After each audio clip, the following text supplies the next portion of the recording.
Welcome, everyone, to an all-new Press YYZ, your favorite Canadian gaming podcast, and a friendly reminder that Black Lives Matter, LGBTQ plus lives matter.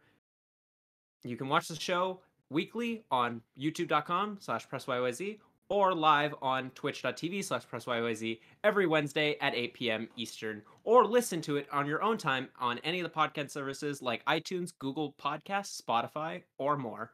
We appreciate, however, if you choose to support the show, including subscribing to us on Twitch, using that free sub that comes with Amazon Prime. But if you don't have any loonies or toonies to spare, it's all good. We'll be here no matter what. I'm going to introduce our amazing cast of characters that we've got today, and starting with the one whose head is in the clouds, AJ Fraser. So, if by my calculations, when they lifted off from the Earth and went to the moon, it took about 2 weeks to get there. So this thing next week you'll be at the moon. Is that the stonks will be there, but for now, who will be here right now is our man behind the numbers, Mr. Mitch George. He's behind the numbers today, so that's why I did that. I know you did, but my microphone wasn't working and I had to fix it. I'm doing well. I'm cool. All right, yep, we're off to a great start. And you know what? Yeah. We're going to have to talk to the head of HR, Nathan McInerney. Yo, what's going on? Party people. And finally, our French connection, Alex Kozina.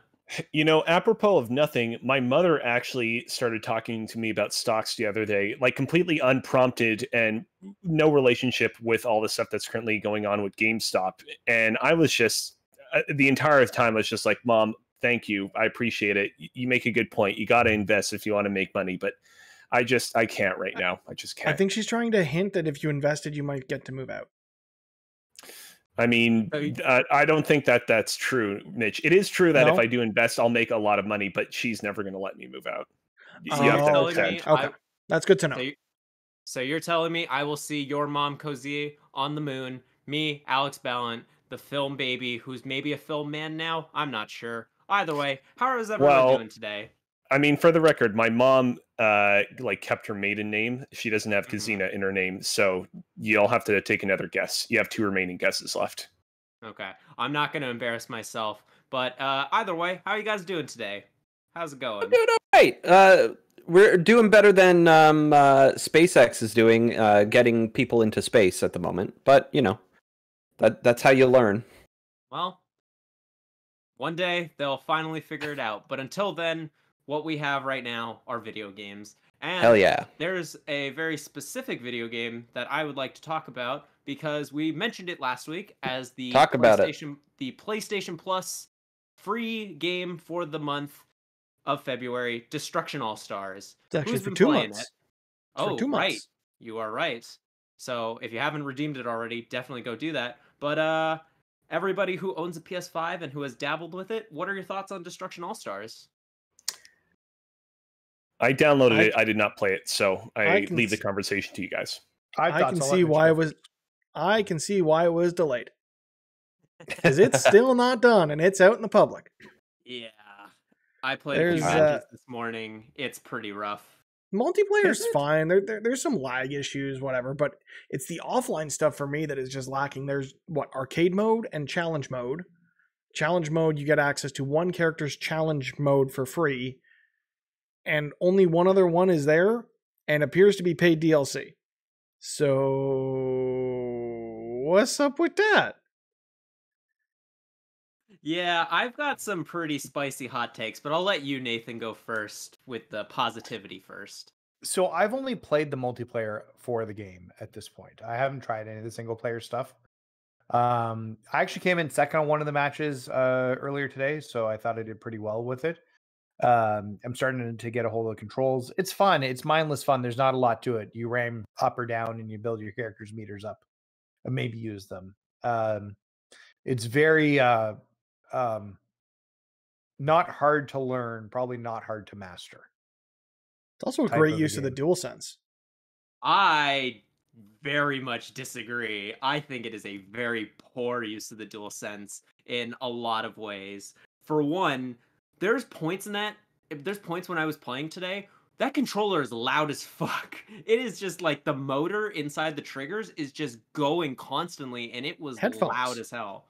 Headphones. I don't want to use headphones all the time though. And like that was the same problem that people had, or that was the same solution people had when like people would complain about the PS4 Pro sounding like it was going to launch into space, was just, oh, use headphones. It's like I don't always want to have headphones on, and I think it's a weird issue to have, and I didn't experience it with Astrobot or Miles Morales, so I don't know what I think that this is I think this shows a poor implementation of the DualSense personally.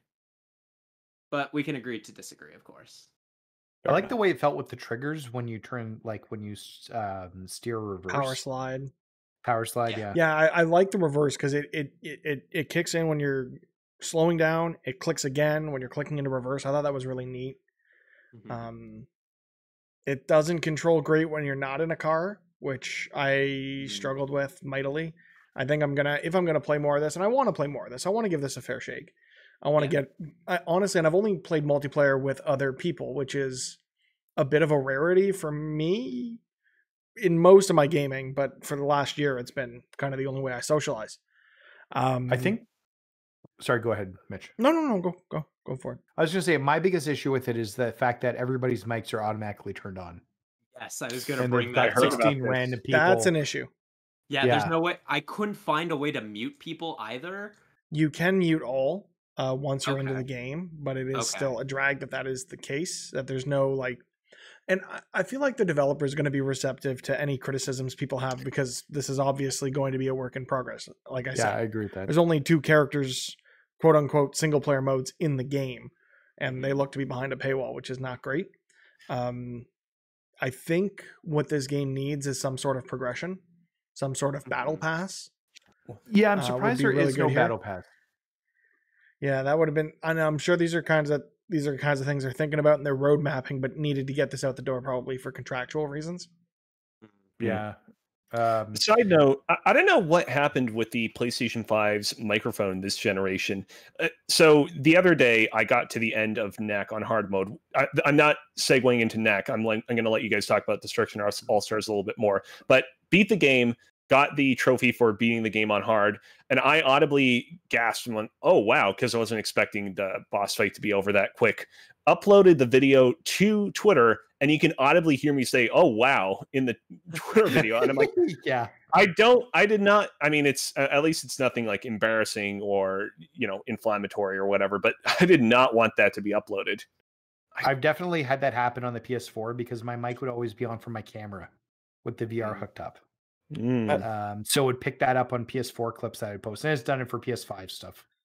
I know you can dig into the settings and tinker with what gets captured and what doesn't when you're capturing clips like that, and I think I'm like 98% sure, and I'll check this to verify when someone else is talking about things, that you can turn off capturing the mic as part of that.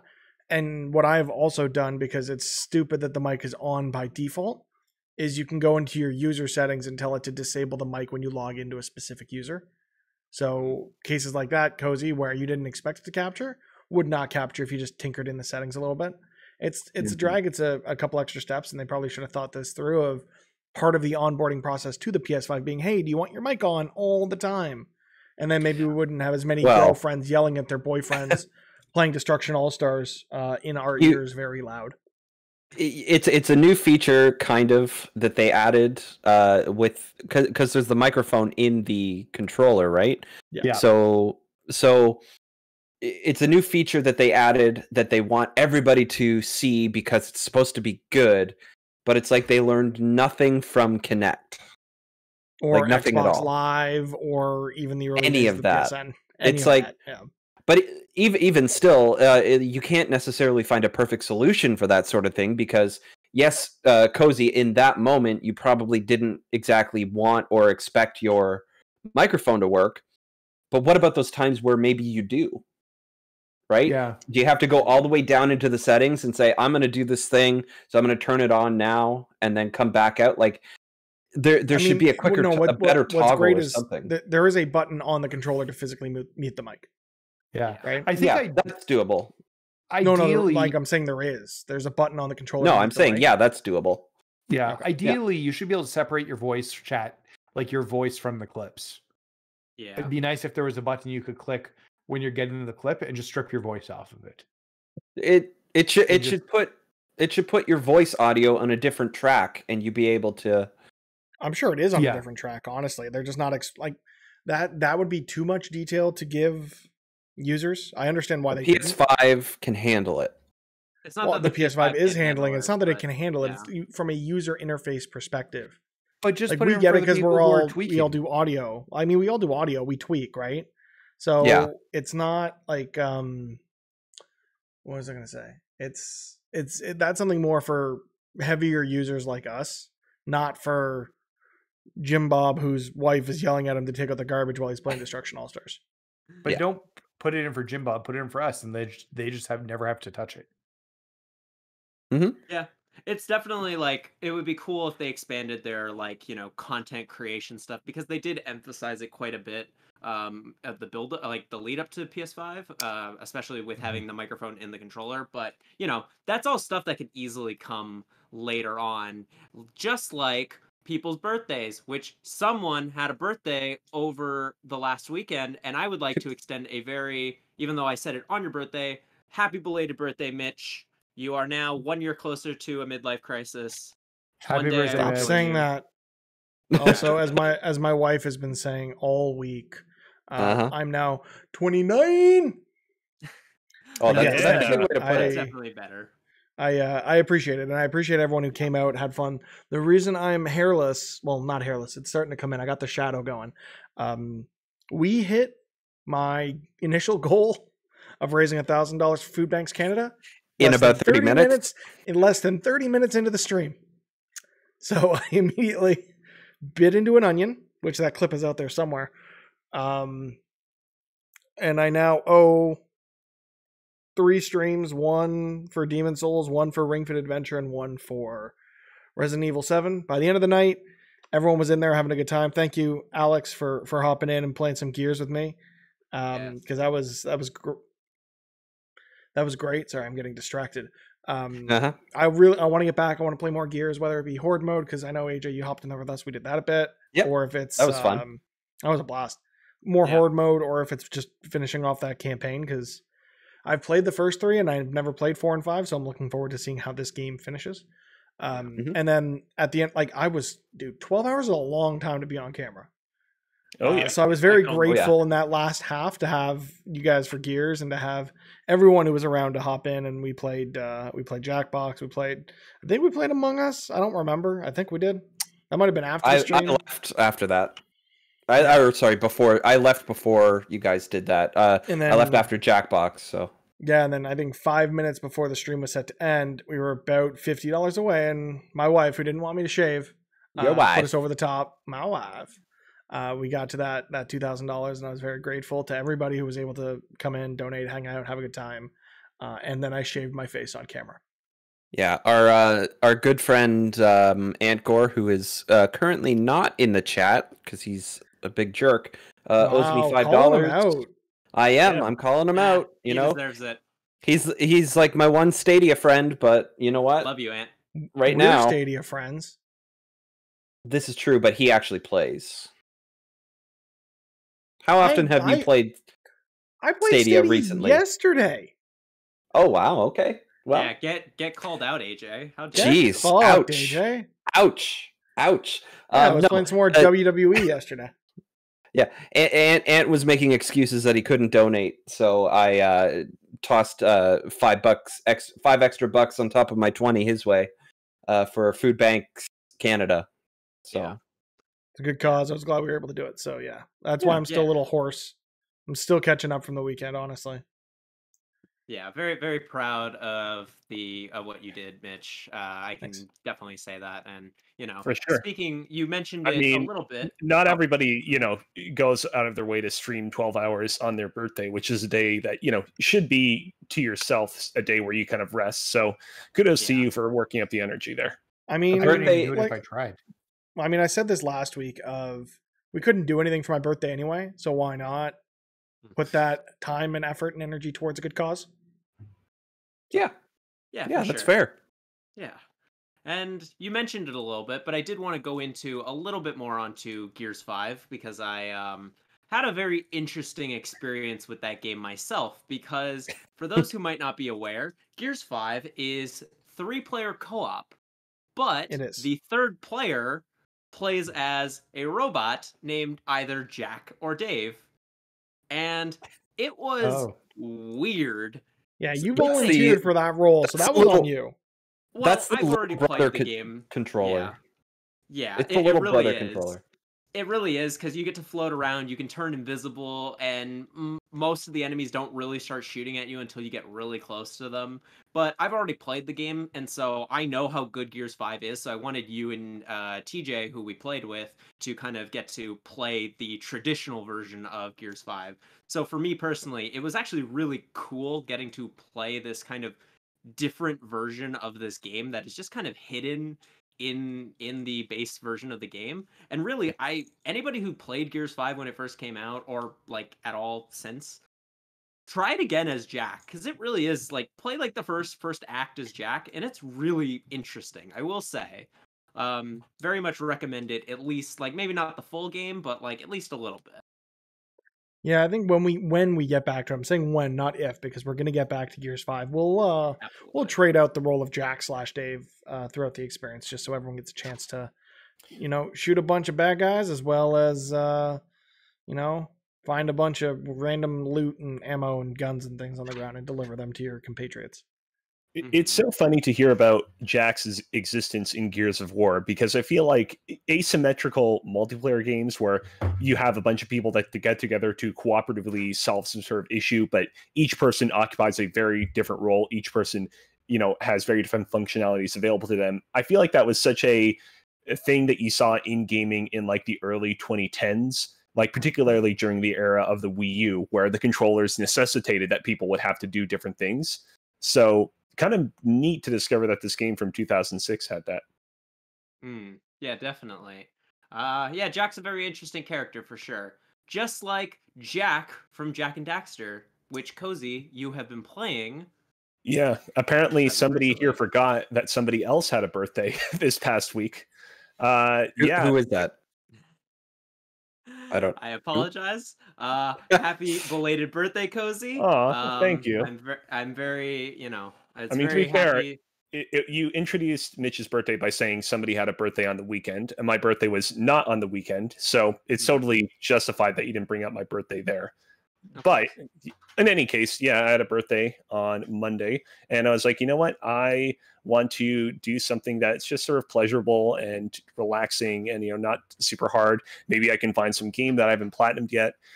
Went through my trophy list and I'm like, oh, hey, I platinumed Jak and Daxter, the Precursor Legacy on the Vita.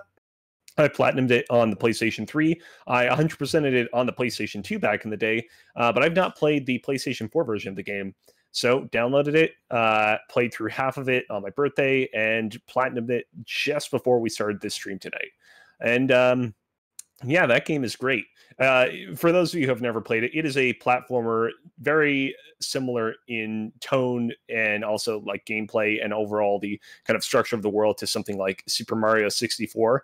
I think Super Mario 64 is undeniably the better and more influential game, but I got to be honest, I feel like I enjoy this one more. I think Naughty Dog is very good of putting everything that you need to do in their games into context, and I feel like even as early as Jak and Daxter, the Precursor Legacy, I feel like they were kind of very astute about doing that.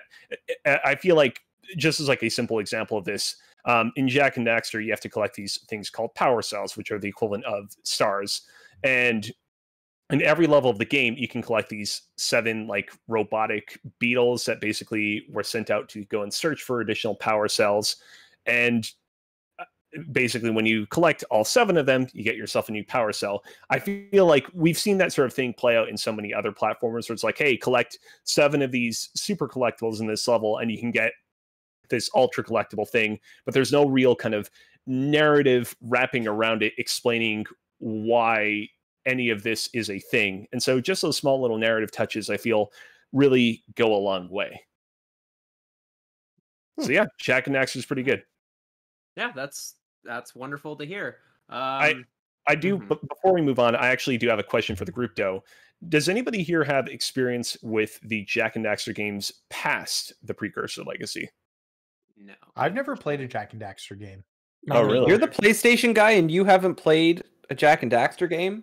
I was a Ratchet and Clank guy. I Sure. always saw those two as opposing franchises for whatever reason. And they you would come chose out a around side. And I chose a side, and I chose Ratchet, and I think most people would tell me that Ratchet ended up being the better franchise, I believe. I mean, one of them still is happening to this day. I think that the thing about Ratchet and Clank is that franchise stayed a lot more consistent and I think aged a lot more gracefully. I say that because Jak 2, for those who don't know, basically the series went from being a kind of Super Mario 64 like game to a sort of Grand Theft Auto clone. Jak and Daxter are in like a gritty post-apocalyptic future. They can jack into cars and ride them around. And basically, I think like after my second or third playthrough of the Precursor Legacy, I'm like, all right, I finally need to give 2 a shot. And I got 20 minutes into it, and I'm like, this just feels so kind of gritty, but in such a juvenile way. And I ultimately ended up walking away from it. But now, having platinumed it for its third time, I feel like I need to give it its due and just be like, hey, I just sort of have to accept it for what it is and try and see what goodness I can find in it. Because a lot of people within the Jak and Daxter fandom swear by that game and say that it's actually the best in the series. So I feel like I am missing something, but I won't know till I try. Well, once you do, you will have to let us know. Just like For sure. Nathan will have to let us know about this mystery review that he has planned. Please give us a little bit of details. So I can't go too much into it. I just wanted to say I've played a game. The review embargo goes live at 4 a.m. tomorrow, so I cannot talk about said game. However, you can read my review tomorrow at ps4blog.net. I finished the game about a week ago, and if you could just give me a click or check it out, that would be grateful. Awesome. We will definitely do that. Well, as well, I don't really have a great segue for this, but I do want to keep hearing your lovely, lovely voice, Nathan. So please tell us what else you've been playing this week. Well, I was playing that mystery game, which I can't talk about, but in the downtime, I went back to PGA Tour 2K21 and realized I hadn't platinumed it yet. I need about 10 trophies, and within a matter of 8 hours, I platinumed the game. Wow. So,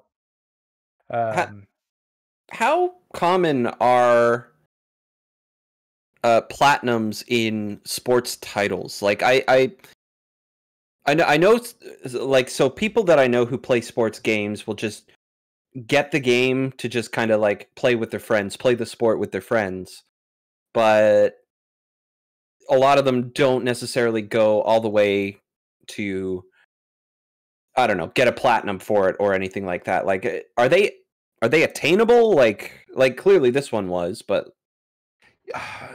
so for most sports games, I find they're attainable. They have you do weird stuff sometimes. Like in this one, you had to play on legendary, which is like no assist or anything, no zooming. Like you can't do like have any of the things that make it useful and do a par. And it's like almost impossible to do that and get a par on it. However, like there's a way to kind of sidestep it by doing a scramble mode where you're in legend, but then you have a partner who's beginner, and then basically their score counts as your score, whoever gets the best score. So I was able to cheese it out a little bit for that specific trophy. But I think it depends upon the sports games. I think the platinum percentage was 0.2 on this one, so it's pretty low. That's pretty low. That's probably kind of like, no, it's just that's kind of like what I was expecting, that kind of low. And I think that's in line with sports games in general, because you get a lot of people who just don't care about the platinums and play it. I just like platinum golf games, and I was like, you know what, this is obtainable platinum, and I was like, let's just finish off. I've only got a few trophies left, and I was able to knock most of them off pretty quickly. So that's very wonderful to hear. AJ, I haven't heard from you for a while. Hi. What have you been doing? I've not been going to the moon. Yeah. We're on the pre-flight check before we go. We're going. I promise.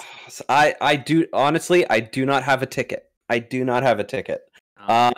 Yeah, I strongly considered it when it was this time last week when it was around $300 and then it jumped to 500 and everything. But no, I honestly, if anything, like a good thing that this is that the whole GameStop stock experience has done, has just made me a little more interested in my finances, like even like 1% more interested, because I have a TFSA, I have a whatever, but I just don't think about it that much, right? And so I finally with my bank, because that was honestly seemed to be like the one of the easier ways, even though there's like a $10 commission.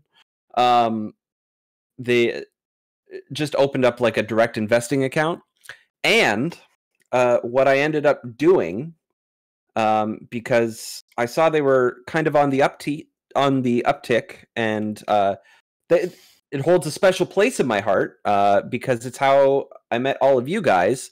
EGLX has a stock, and it's around $6.50. So I bought about 20 shares of that, just because. Yeah, nice. I figured it's a good way to support not only something Canadian, but also kind of support the thing that kind of brought us all together here in a way. Like, even though, yeah, we rallied around Kind of Funny, we kind of we all met at EGLX because of it. So, and you know what? Just because you said that, I just put in a share buy order for 5 shares tomorrow morning. Right? Yeah. Because why not? Yeah. Yeah. Hell yeah. Speaking of things that brought us together, I was gonna wait until we finished what we've been doing, but I feel like this is a perfect time to talk about this. 2 days ago was the 1-year anniversary of Press YYZ. Oh, which wow. is kind of crazy to think about. Wait, we released also bigger anniversary. Today's the 35th anniversary of Pixar. Nice. Quick question. Yeah. What specific anniversary of Press YYZ is it, though? Because I feel like we have the release of the first episode on Anchor. Okay, got it.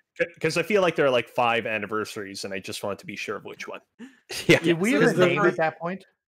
Yes, because the first episode we released was recorded on my birthday 1 year ago.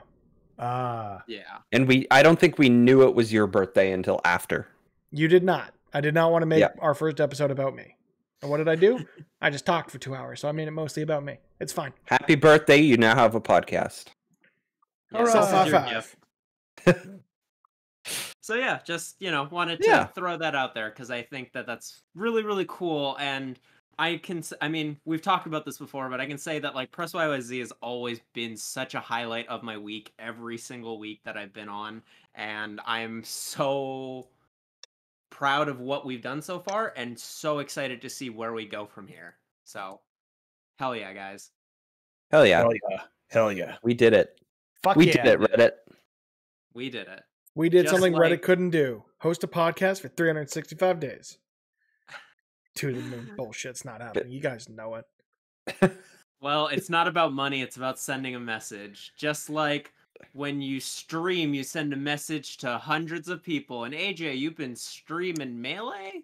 Yeah. So, yep. So I decided to boot up my own personal Twitch channel and just do some stuff with it. I had at Christmas time, I had the lovely gift from Rachel's brother Adam and his girlfriend Cece of kind of like a layout and a logo design and all that fun stuff. And so I haven't made a big deal out of it. But the first day I did it, I got like 5 followers, I assume because the Press YYZ channel auto hosted it or something, or somebody saw something and said, "Hey, get in there and just give him a follow" or something. But I didn't announce anything, and I just started doing it. And what I've been doing is, I spoke about it last week, but I've been playing Smash Brothers Melee, just this week so far. And what I've been doing in it is I've been picking 2 characters, and going through the classic single player mode and the adventure single player mode, and just kind of trying to get a feel for it. And I think what I've learned most of all is I think all of my like legitimate GameCube controllers are wearing out because things do not feel the way they should, and I don't know how much of that is actually the age of it, like I kind of mentioned last week, because the more I've played it, the more I just feel like it's not responding to my button presses the way I think it should. So and I think the only way that I'll fix that find out for sure is if I get one of those new GameCube controllers that they released for Smash Ultimate, plug that into my GameCube, see how well that works. And if that ends up working better, then yeah, my controller's bad. If it's not, then wow, this game does not hold up as well as I hoped. But yeah, I've just been going through those two single player modes. We'll see what we'll see what else I kind of do with it. But you know, it's for me personally, it's been nice. So I get out of work at 3:00. And I'm only about 5-10 minute drive away from work. And I get home, I have a snack, and then I go shower. Then I get out of the shower, then I sit down at my computer right here, and then I just decided, screw it, turn the GameCube on, start live streaming, and go and just do the thing. And it's been nice not to find myself in the middle of that, post work decompress where all you do is doom scroll all the social medias, the Right. Reddit and Twitter and Facebook and all that stuff, and in an endless loop of, hey, I need to go to this other thing to refresh that I just checked 5 minutes ago, but nothing has changed, and okay, so I'm going to go back to the other thing. And so it's been nice to just put something in place of that, so that I don't catch myself just aimlessly scrolling. Like I could be, like, I'm not necessarily doing something productive, but I've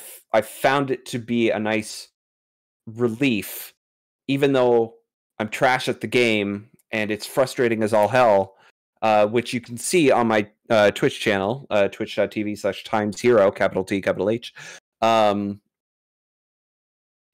You know, I've kind of archived the 3 days so far that I've done, and with each character, and it's you know, I am not good at Smash Brothers, guys. I am not good. I'm curious, how do you feel like the adventure mode in Melee compares to some of the adventure modes we've gotten in more modern Smash Bros, like World of Light in the most recent one, or even Subspace Emissary and Brawl? So for me personally, I really like the adventure mode in Melee, because it's kind of like you take whatever character you're playing as and take them on a run through the different worlds of all the Nintendo games. Like it starts off with a Mario world where you're jumping on Goombas and jumping on Koopas, and then you get to like the middle of the stage and you got to fight off some Yoshis. Then you can run to the end of the stage through more Koopas and Goombas. There's a Zelda stage where you're going through a dungeon and trying to get to the Triforce, but along the way, like, it's randomized in that whatever fighting room you get into, it could be the Triforce, or there could be a battle with a different tunic color Link in there. And I think there's just something nice about that in a not that I've played the game, but like in a very Astrobot kind of like, hey, check this out, check out this history kind of way. It's like a celebration of Nintendo history. Exactly. It's more like that. I really appreciated the in Smash Brothers Brawl. I really appreciated the story mode that they put in, where they had a nicely threaded storyline between all the different characters, and had them all interacting with each other. I thought that was super neat. But apparently, I think it was Sakurai when that game came out. He was before Wii U came out, he swore he'd never do that again because 2 days later, all of the cutscenes were just up on YouTube, and he didn't like that. Which is such a kind of weird stance to take, because it's like, well, welcome to anybody else who ever makes a narrative-based video game at all. But I mean, exactly. You can see his kind of weird caginess towards cutscenes reflected in a game like Kid Icarus Uprising, where there are very few kind of like pre-recorded cutscenes in that entire game. Most of the moments in that game, you can kind of control where it is that you're looking or what it is that you're doing at any given moment. So every person's playthrough of it feels unique. Yeah, that's actually a very interesting point. Speaking of, that's a game that should probably be released on Switch instead of just being limited to the 100%. 3DS. 100%. Like even as like just a $10 thing on the eShop, do something with that. But yeah, and in Wii U they had that. They didn't really do much in terms of single player. They did like this weird like Mario Party game. I remember playing it once with some friends and being like, "This sucks." Well, yeah, it was fine a little bit, but what was really interesting about that was the amiibo support and being able to fight with the amiibo, which continued on to Smash Ultimate, which is actually super interesting in its own way. But for me personally, I do not have any interest whatsoever, at least right now, in the spirits mode of Smash Ultimate. They're nice. Each spirit is like a nice little tribute to a character in gaming elsewhere. But it just feels kind of like yes, they added in the World of Light where you're kind of going through the maze and everything, but like it still feels like spirits are just tacked on. Oh, just screw around with the stats and I guess this is reminiscent of this character from game who we will never put in Smash Brothers, even though we probably should. So, I just find that kind of boring, but at least it has classic mode in Ultimate. Yeah. The spirits mode isn't perfect, but it is occasionally pretty cool when you come across a spirit that you never expected to encounter. It's like, oh my god, it's that one ultra specific NPC from that one game, and the way that they chose to represent him as a fighter is actually really cool. But yeah, it is a real long grind, so I don't behoove you for not wanting to give it a try. Yeah. Yeah, the spirit mode might be a bit disappointing, but someone who communicates with spirits, a medium, I don't think is personally disappointing, and I'm going to talk about the medium now. I tried really hard with that one. That was not good. Just so you know. Okay. It is installed on my the medium is installed on my computer, and I wanted to play it, and I just haven't. Same. Why haven't I? I've played a little bit of it so far, and I'm enjoying it. I think the presentation is pretty cool. It gives a very Resident Evil vibe, at least like the original Resident Evil with the fixed cameras. The environments look beautiful. Characters do not. They, in fact, look very ugly. But like it's really... I mean, it is the only Xbox Series X exclusive that we actually have for real. And it's a video game. It is a video game, and so actually, sorry, go ahead. Sorry. Oh, I was just like, I'm interested to see where it keeps going, but I don't have too much to say out of it. I've already kind of reached a point where I'm like, this puzzle is really stupid. Why did they do it like this? This is so vague, especially because fixed cameras really don't help you show what you need. So just, I'll report back when I played more of it, but it's okay. It's a good Game Pass game. Another of Team Blooper's games actually got an enhanced edition on the PS5 for its launch, and that was I think it was called Observer some yeah Redux and Observer System Redux. Yes, thank you. And I wrote a review for that late last year and did not enjoy it at all. partially because of the spoopiness. So now knowing that they also made the medium makes a lot of sense. Yeah. And it was just a little clunky, and the writing was strange. Like, not bad. It was just off. Is that something you get from the medium as well, or is it? So, at least when it comes to the writing, there's a really great scene right at the beginning of the game that's like, because you are a medium, you help guide spirits to the other side, and the first spirit you guide has like, you have a personal connection with it. I won't go into details about it because I know that both you and AJ might actually play it at some point, so I won't go into any details about it more than that. But it's really cool the way that specifically, I don't know, the writing is fine. It's, it's good enough, but the presentation was very cool the way that they did it. They really play into the split screen and having it be two different renders, like the spirit world and the actual world. And that really like engaged me in. And honestly, that was the reason why I'm probably still going to continue to play, because if there are more moments like that, then I'm all in, because I think that was when the game was really firing on all cylinders, including the writing to a certain extent. So I don't know if that answered your question, but that's kind of that was my answer. No, it's all good. It's all good. Yeah.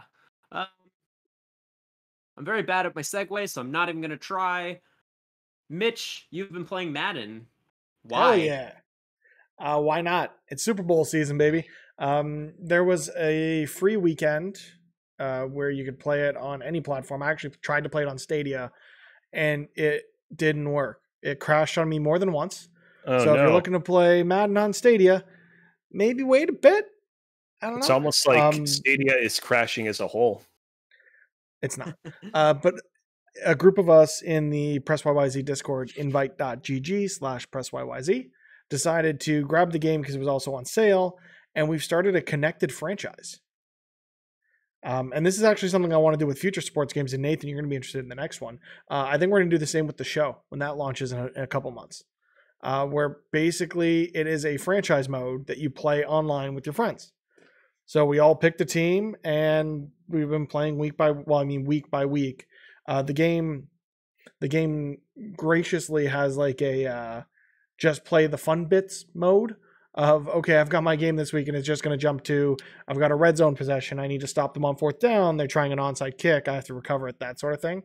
So you're only playing the key moments, which is nice, very streamlined. I actually finished my game for this week in the game. NFL season's made up of 16 weeks, so we play 16 games a season. I was able to play this week's game just before the podcast, actually.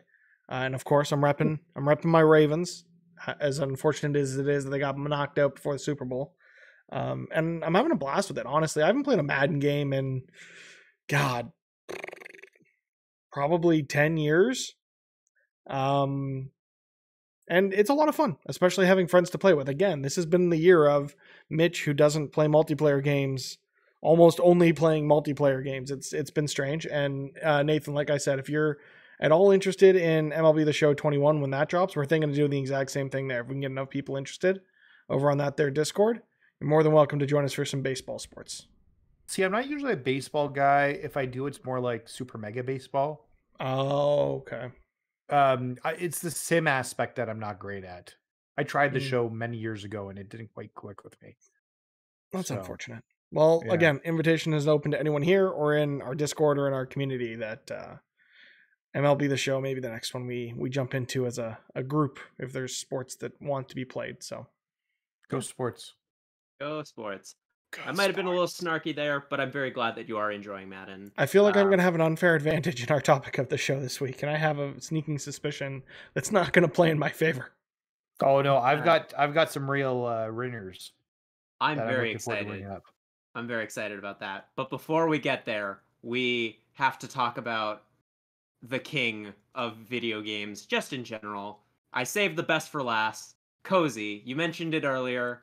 Talk about Knack, baby. Mitch, were you saying that in response to Knack? I didn't know you had such a visceral reaction to PlayStation's top platformer. Number one mascot, actually. I've heard that. So let's start off by talking for a second a little bit about the fact that Knack isn't really a platformer at its core. It is true that you can jump, you can even double jump, as it would have it. But really, like, the game is almost more of like a brawler akin to like Incredible Hulk, Ultimate Destruction, or I guess God of War, but you move around like way more slowly and clumsily. Again, a lot like the Incredible Hulk. Knack is not a terrible game. It's fine. It's totally serviceable and acceptable. It just has a lot of little things and nitpicks that kind of get on my nerves. The thing about Knack, right, is that he's this guy that's made out of these relics, and then you go through the levels, and then you gradually acquire more and more relics that allow you to grow bigger and bigger. And I feel like Knack could have been an extremely cool game if it played around with its scale a little bit more, and like you had a lot of control over when you want it to be small, when you want it to be big. The problem is that whether you are big or small is more or less preset entirely by the levels you're traveling through. And so you'll start off levels, you'll be in small Knack mode, you'll be battling enemies that are more or less your size. You'll eventually become adolescent Knack, and you'll be battling enemies that are now around the size of adolescent Knack. You'll become big Knack, and all of a sudden you'll be fighting tanks and giant mechs and whatnot that are all your size. And it's like, at a certain point, the size differences that Knack undergoes begin to feel opaque until the very last level of Knack, where Knack grows supersized, and there actually are some really cool moments of Knack just destroying the environment around him and stomping on people that are now the size of gnats compared to Knack. So yeah, that's Knack overall. I should mention that I played Knack on like super challenging difficulty. And that made things a lot harder than they needed to be. Like, the game is legitimately pretty brutal, but it is one of those things where I set myself up in such a way where I didn't make things any easier for myself. So I don't want to be too hard on it in that regard. But yeah, so like a while ago, we did that thing where we ranked PlayStation exclusives using one of those tier maker charts. If the Knack tier did not exist, this would probably go, if not in the like bottom tier, the one just above it. I am genuinely interested in checking out Knack 2. I still have not done a lot of research on it, but by all accounts, it seems like Mark Cerny really wanted Knack 2 to be an atonement for Knack 1. So who knows? I could actually enjoy that one quite a bit, because there were hints of something pretty good in Knack. And like overall, it is still a pretty like polished first party experience. So I'm actually kind of surprised we haven't seen Knack 2 on PS Plus. I thought for sure that would be a PS Plus game. It went as cheap as like $4 or something, I think, because I own it and I don't remember buying it. My vehement response to bringing up Knack is less about Cozy playing the game. Cozy, I'm glad you played it. I'm glad you seem to get some level of enjoyment out of it. It's just the meme of it all. I'm so done with the Knack meme. Either enjoy it or don't. Don't try to make a meme out of it. That's just me. Something I want to talk about that I was going to just sort of brush past it, but since you brought up, Knack being such a meme, I feel like I'm obliged to say it. The weird thing about Knack is that there are very few jokes throughout Knack's narrative. There are very few moments where characters quip about the crazy scenario that they're in. Very few moments where Knack says like a one-liner. Very few moments where characters like act in a way that is at all kind of comedic or humorous, which is super weird, in part because Knack has this very kind of deep, like action hero-esque voice. He kind of sounds like Duke Nukem and Hellboy mixed together. And I remember just sitting there being like, it is so weird that this game, which is such a meme within the PlayStation community, such a joke, itself has very few jokes over the course of its runtime.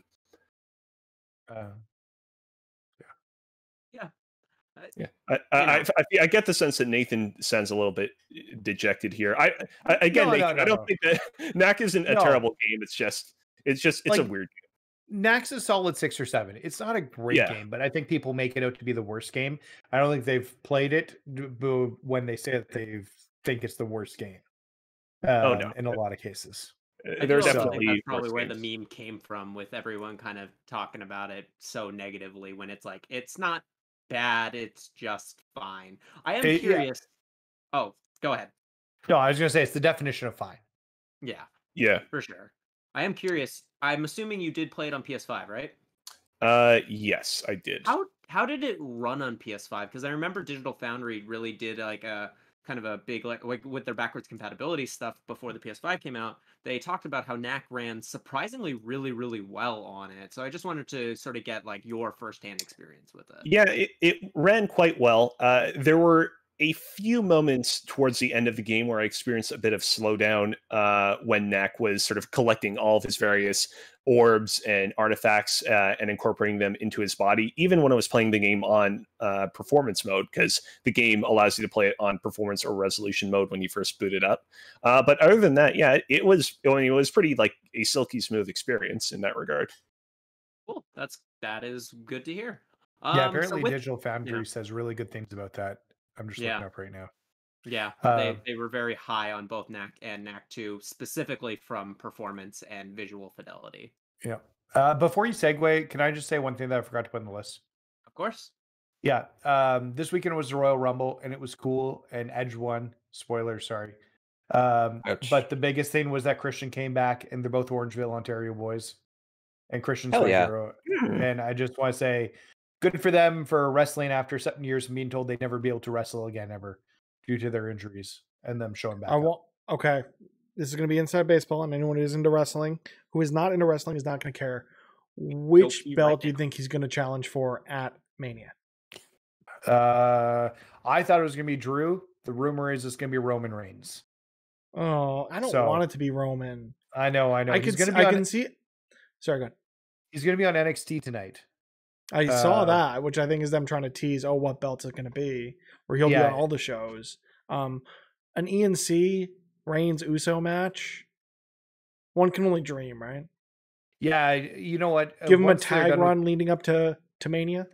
Well, and Christian will likely be on SmackDown to challenge Big E, because before he had his concussion. Oh, that's right. Yeah, I was seeing that all over. He won a title shot against Big E for the Intercontinental title 7 years ago. And then he was never able to wrestle again. And now he's back, and that Big E has the Intercontinental title again. So that could be your WrestleMania match. I think that'd be cool. That'd be super cool. Yep. Our host disappeared. Yeah. So what do we? I mean, I normally do that, and I just don't leave my chair when I host. I'm very confused. Here's the thing. I feel like at a moment like this, we would all make fun of the host for leaving the show. But I mean, Alex has done a great job so far. I don't have a single. Yeah, that was a good save, Cozy. Good job. Yeah, it really wasn't, but it's fine. Sorry to hijack it with wrestling. Alex, we're going to talk about wrestling. Okay, on our Discord group, we have a wrestling. They forced me into adding a wrestling group or a wrestling channel to the Discord, because there was like 3 hours where every message, like every 30 seconds, was just, "Oh my God, so and so's in the Rumble," all this stuff, and and you had to put an end to that. No, like I've been a wrestling fan in the past. There was a stretch 2 years ago when SummerSlam came to Toronto, so I became a fan for that year just so I would know the programming leading up to that show. I saw the debut of The Fiend. That was cool. Oh, that was great. That was so cool to see live, where he basically just murdered Finn Balor. Snapped his neck. Yeah. Snapped his neck. It's wrestling. We all know what that means. But I've been in and out, and honestly, playing WWE 2K Battlegrounds on Stadia for the last few weeks. It's like, do I start watching it again? Do I subscribe to the network? I really shouldn't, but it'd be nice. I don't know. This is the time. Road to WrestleMania. I know. So with that, if there isn't anything else you guys have to say about wrestling, we can now move on to our topic of the show, which I am personally very excited about. For anyone who did see the tweet, what we are going to be doing is Rank'em, our video game fantasy football draft. What that means is we are going to be doing Rank'em, where everyone will where we make the list of video game characters who would make great football players. Just so everyone knows the rules, we'll go through 3 rounds of gameplay. On the list, spots 6 through 10 will be worth 1 point, 2 through 5 are worth 2, and the number 1 spot is worth 3 points. So, are y'all ready to start giving me your character? Damn right. Yeah, doggy dog. Let's draft this. I'm ready for this. All I right. spent the whole 5 minutes on figuring out what I was going to say. So I'm very excited about some of the ones that we get to in round 3, but until then, I have to choose who goes first, so I'm going to close my eyes. I'm going to point at the screen. All right, looks like it's Mitch first. Okay. Okay, Mitch, hit me with your first pick. Every team needs a kicker, right? No. You would think so.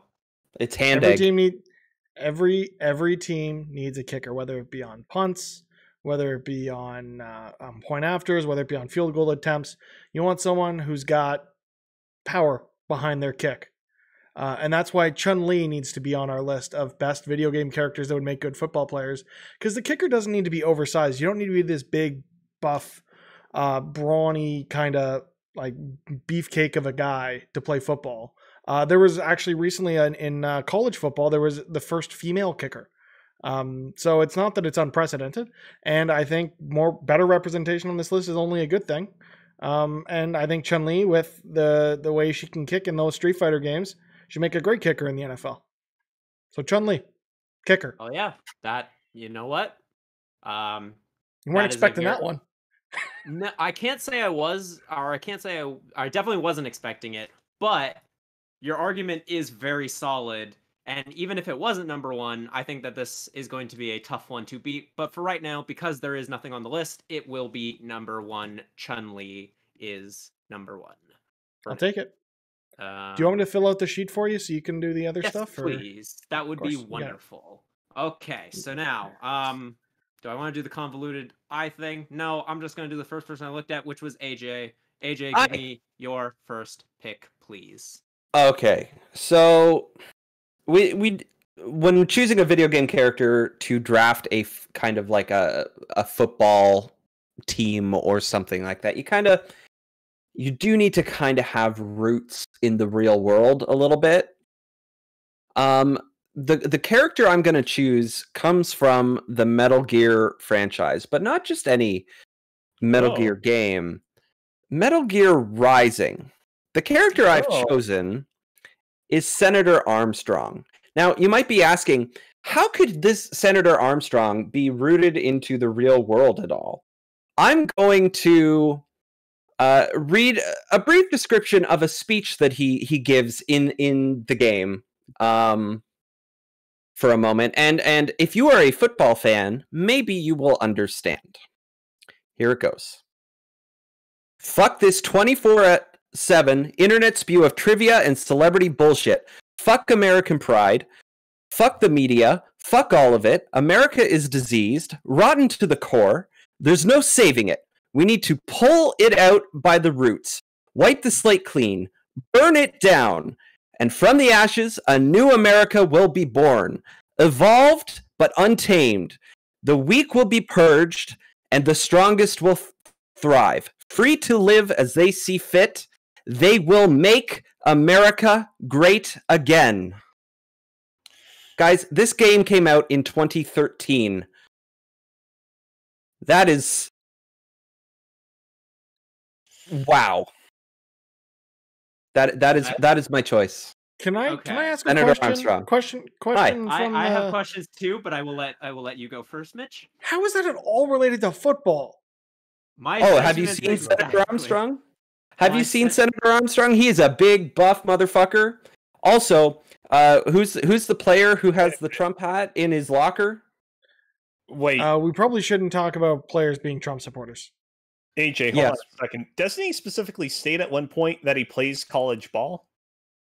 Think so, actually. Yeah, not in the speech, but yeah. Not only does he do that, but he kicks Raiden in a way that's very similar to the way that somebody would kick a football at one point, and they even do like a sound effect that makes it sound like, "Oh man, he just kicked a ball real hard." I don't play football. Absolutely. Thank you for the assist. Punt. The word you were looking for is punt. Thank you. Yeah, I'm glad you already put it on the list, Mitch, because you are 100% right. That's number 2, because though I love the pick, but you didn't explain why he'd be good at football. You just said a quote from the game. Cozy gave a better argument than you. I was going to say, like, AJ, I'm totally down with this pick. I think it's a great pick and better than Mitch's, just purely on a technical level, not on a I'm personal so glad level. Alex I don't think volunteered that's to Mitch. host tonight. But you really should have done the speech that he gives about college ball, not the I should Make have. America Great Again speech, which is still a great speech. See, No, it's not. As somebody who's not a football fan, I've only seen in like social media posts and the news recently a picture of a football player with a stupid red hat in the background. So I thought this was totally relevant. But you also okay. I'm just gonna specify Just this move right on. now. Just move on. I know literally nothing about football, so take that into your argument. It's number 2. Moving on, Nathan. Okay. What have you got? I would like to bring up a video game character who's been in tons and tons of different video games. His name is Tom Brady. And he should be on this list because he's been in more Super Bowls than anybody. He's the greatest of all time. He's going to win this weekend. Mark my words. Clip this out and throw me under the bus when Tom Brady does not win his 7th Super Bowl this weekend. Yeah, but does he have a red hat in his locker? 7th or 8th? I don't remember. He's friends with Trump. Yeah. So if we're building a football team, I want the best people who can play football. He has 6, so this would be his 7th. That's, a fair argument. You are correct. He has been in a bunch of video games. Though, he's good at football for sure, but you didn't really... He's like, what more do you need? He's been in more Super Bowls than anybody. If we want our best Super Bowl or best football team, this is how you construct the best football team, by getting the best football player who's not only been in tons of video games, has also been on the cover of a few video games. He's the star of that video game. What, 2 or 3? Yeah. I'm gonna look it up for you, but please continue. Yeah, he is the star. So, and the best overall quarterback to fill the quarterback position. I'm just thinking here because I know what my heart is telling me. I don't think it's in the spirit. And I know what That's just me. Because I have a feeling what this list is going to look like, at least somewhat, I just know that he's going to get eaten alive by most of the people who's probably going to be on this list. And yeah, he's a great football player, but that also, So Tom Brady, actually, fun fact, he's only ever been on the Madden cover once, and that was Madden 18, the GOAT edition. Oh, really? And previously he was a cover athlete on NFL Game Day 2003, which is now a defunct franchise. Okay. That's what I was thinking. So I'm going to give you number 2, because at least your argument is miles better than AJ. No offense. I'm going to give you number 2, but I do think that the kicking with Chun-Li, I still think that's going to be a hard one to beat, but I'll be very interested to see what it is. But yes, I do have to acknowledge the fact that yes, he is one of the best people who play football in real life right now. And he's also a video game character. He's great in Madden 21. A friend of ours was making a video for the channel he works for, and needed B-roll. So I played a game against somebody else in Madden where they played as the Kansas City Chiefs, and I played as the Buccaneers. We were basically playing what will be the Super Bowl this Sunday, the Chiefs and the Bucks. Gotcha. And I played as Tom Brady, and we won 73-7. So it sounds like he should be at top of the list, just saying. Well, we'll see if he can eventually make his way up there. But until then, we'll have to see what Cozy is bringing to the table. Thank you for passing me the buck there, Alex. I'm going to put forward that the car from Rocket League should be in this game. But hold on. Conditional. It has to be a Rocket League car that has the spike power-up equipped so that the football can physically be attached to its hull, body, whatever, and so it can actually go forward with it. Because if it's just kicking the ball forward down the field, that's obviously that would disqualify it because that's not within the rules of football. What if the spikes pop the football? No, because they don't. The spikes that protrude from the car they don't pop the balls in normal games of Rocket League, so they're like magic spikes. Yeah. Gotcha. special And sticky things. Alex, do you still think you know what this list is going to look like? You know what? I retract that last statement. I kind of love it, and it made me laugh quite a bit. And just the idea of a car on a football field running people over is great. So I'm gonna put the Rocket League car at number 1 because that Wow. really made me Hell laugh. yeah. What the hell did I miss and what? The Rocket League car is number 1 right now. I hate you guys. Now you guys know if you can make me laugh, you're gonna do well. All right, we're gonna go back to Mitch. Now is a chance to redeem, even though Chun-Li still very high. So I missed Cozy's whole argument because reasons. How does a Rocket League car do football? Well, so I explained that the Same. Rocket League car specifically has the spike power-up equipped. So basically, it can attach the ball to its hull, and then it can go forward with it. Okay. And do you know roughly what the top speed of a Rocket League car is? I mean, like, pretty fast, right? Yeah. Well, you know what's faster? And has arms and would actually be able to catch, hold, and run with a football? Sonic. Sonic the Hedgehog would make a phenomenal receiver, running back, doesn't matter, in the NFL. One of the fastest characters in all of video game history. You know, has gloves. Most, if not all, wide receivers and running backs wear gloves. Makes for better traction, grabbing that ball on the handoff or the throw. And he's fast. There's nothing's going to catch Sonic if you're trying to catch up to him if he's got that ball. He's going to score a touchdown every goddamn time. Sonic the Hedgehog, running back. This team. That is a very, very good pick. This was one that I did expect to see on the list at some point. That's why I had to say it before anyone else. And I did appreciate the fact that you mentioned not just that he's fast, because everyone knows Sonic is fast, but you did. Can I get brownie points for saying that was a pick of both my wife and my sister? Sure. You know what? I don't think you were going to need the brownie points, but I'll take them. I will give them to you because now that I know that Carmen was involved and Allie. So with that, I will say this pick didn't make me laugh as much as the Rocket League car. But the Rocket League car can't actually play the sport. It can. Why it's got not? sticky spikes. We were told it could. Yeah. Yeah, but I will say specifically because not just because you mentioned the speed, but because you mentioned the gloves and the traction, the actual reason why they will help Sonic in this specific game, this specific team, I will put Sonic at number 1. Hell yeah.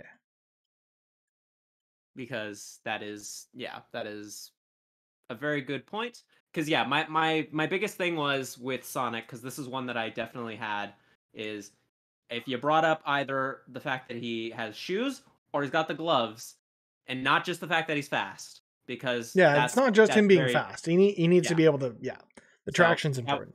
That 100% was the reason why you got it. So just wanted to inside baseball, even though that's not the sport we're talking about. All right, AJ, what have you got? When's the World Series? When are we doing that? That rank 'em. That's gonna be fun. All right. We'll have to discuss that on another day. But AJ, all right, make your best shot, because seeing as the last one didn't work out in my favor, how about this? Now, it might be a bit of a silly inclusion into the whole thing, but I need you to think seriously about the prince from the Katamari series, all right? Just think about it. Think about what the prince can do.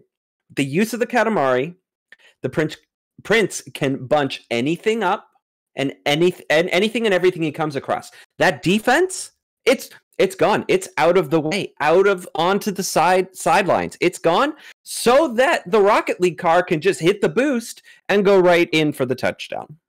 Think about it. I will think about it. And I actually have a very interesting rebuttal to you. Uh-huh. So, there was a player who I don't remember his name, but what he would do is he would cover himself in glue so that things would stick to him I can't remember if it was glue or if it was tape, but either way, he stuck an adhesive to himself, and Mm-hmm. he would become more sticky because of that, and it would allow him to, be able to receive the ball. And at the end of matches, he would be covered in grass and dirt because he would be picking it up off of the thing every time he would, Mm-hmm. every time he would fall. And eventually, they had to rule that as cheating, and so this is very similar to that because there is a very similar type of effect No, that you're getting no, with it's the not Katamari cheating spray. any more than taking an RC car onto the field and booting the ball with it. Well, we're going to play fast and loose with this. I think that Sure. this is going to go above Tom Brady, but below Chun-Li. Because I do like where your head's at, but this is there is some real world logic that I'm putting to this. I'm going to see if I can I find put that real player world logic into my last one, and you didn't like that either. So, Well, that was just for saying. other reasons, but Nathan, you got some catching up to do. What are you gonna hit me? So I thought long and hard about this. My first answer was not appreciated, and I don't understand why, because we're picking the best football team. But regardless, this time I'm gonna go with a mythical character. His name is Kratos, and he's built like a brick house and a god. And he should be on any football team that we put out there because he can do anything he wants to the ball. If he throws the ball, it'll get thrown. If he needs to run fast to catch the ball, he can catch the ball. He can do anything really. He's that good. Kratos is a god. Yeah, and Now, Alex, once you've decided where you're putting him on the list, I want to give you my argument for Kratos, but not have it be a benefit to Nathan in any way whatsoever. Of course. Okay. Just taking a look at the list. It's a very good pick for sure. It was another one that was going to be one of my ones that I would have brought up if you guys didn't pick it up. And you specifically mentioned the fact that Kratos is very versatile. And you did mention his throwing ability, which is very important. And so with that, I'm gonna put this at number 3 behind the Rocket League car, but above Chun-Li. Because I do think it's a very solid pick. Mitch, what would be your argument for Kratos if you were the one who was my whole argument for Kratos was as a quarterback, translating throwing of the Leviathan axe to being a quarterback and throwing the football. That's what I said. I haven't said he could be a quarterback. You weren't specific. You were very open-ended. Like, he could do anything. No, you got to make a case for a specific position. Yeah, which you don't have to, but that does go a long way, especially with me. I really like I like to know the thought process besides he good. So, just keep that in mind going forward. But for right now, Kratos can sit happily at number 3. Now, Cozy. Yes. It is your turn to go. You had a really strong first pick. What do you got? So when we talk about football, we often talk about it as a sport that's primarily played by people. However, we often forget that dogs enjoy a little bit of football as well. A famous Wii game from back in 2011 was Jerry Rice and Nidus's Dog Football, which actually reviewed better than you would expect it to, but that's besides the point. The real point of the matter is that dogs deserve a little bit of play in this year game that we're crafting. And what better dog to go with than a literal goddess, which is Amaterasu from Okami. Amaterasu, in addition to having a just solid-ass grip with her teeth that can allow her to hold onto that ball no matter what, is really, really fast and has all sorts of supernatural powers at her disposal that will allow her to cleave her way through the competition. Yeah, I didn't know where this list was gonna go, for sure. I knew where I was taking it.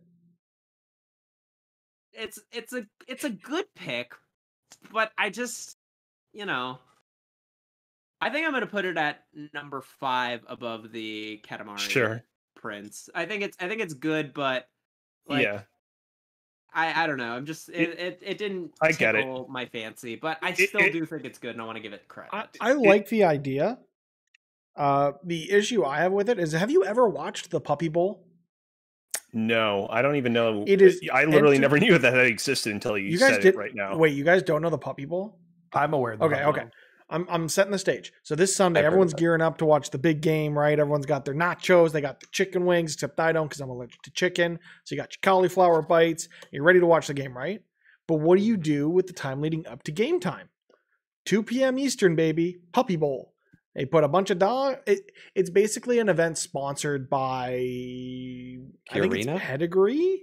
No, it's one of the big brands. They try to get dogs adopted, basically. It's basically an adopt-a-thon, and they put the animals on the field and try to get them to do stuff, and they don't. So dogs make terrible football players. But I appreciate the effort. They're so cute. Yeah, that, you know what? There's also cat cheerleaders, which makes it way worse. And sometimes hamsters. That's wonderful. Oh yeah, the hamsters do the halftime show. That's right. Again, it needs to be pointed out that everyone Jerry needs Rice to watch the Puppy Bowl this Sunday. It needs to be pointed out, Jerry Rice and Nitus's dog football has an 8 out of 10 on Steam. You can't underestimate these dogs, you know. It's on the list, Cozy. Yeah, we're definitely not going to underestimate them. Before I go back to you, Mitch, I do want to just specify from before the tangent that I went on about why AJ's pick was a little less than why it got placed on the list. It is the player's name was Lester Hayes, and he was the one who forced the NFL to create new rules. From in the 1970s and 80s, he was, famously known for just sticking glue to him. I was gonna say he was the guy who invented, or he was the one that popularized Stickum, wasn't he? Yeah. So yeah, that just, that was my thought process with that whole thing. We can move on. Mitch, hit me with your final pick for round 1. Do I try to tug at your heartstrings? No, I want to tug at your heartstrings, but I can't be specific with the character that I would try to do so with.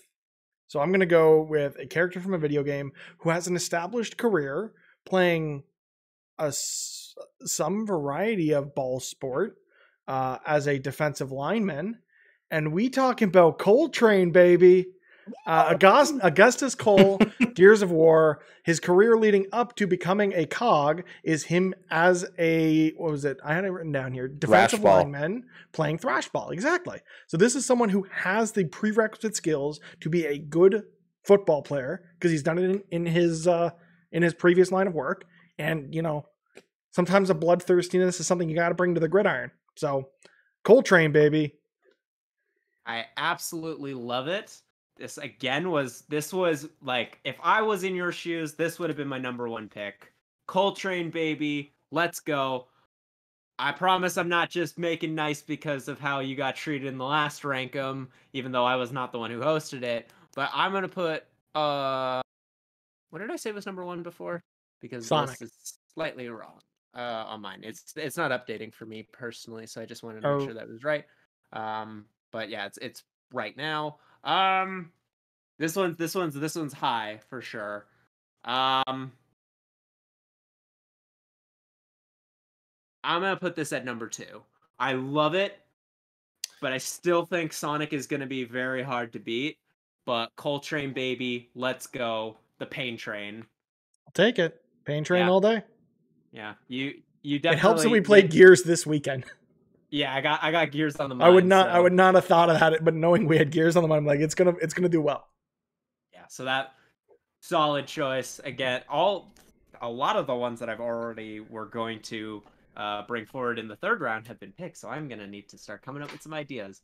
But until then, AJ, you're in a rough spot. You're gonna fuck me this game, aren't you? Jesus. All right.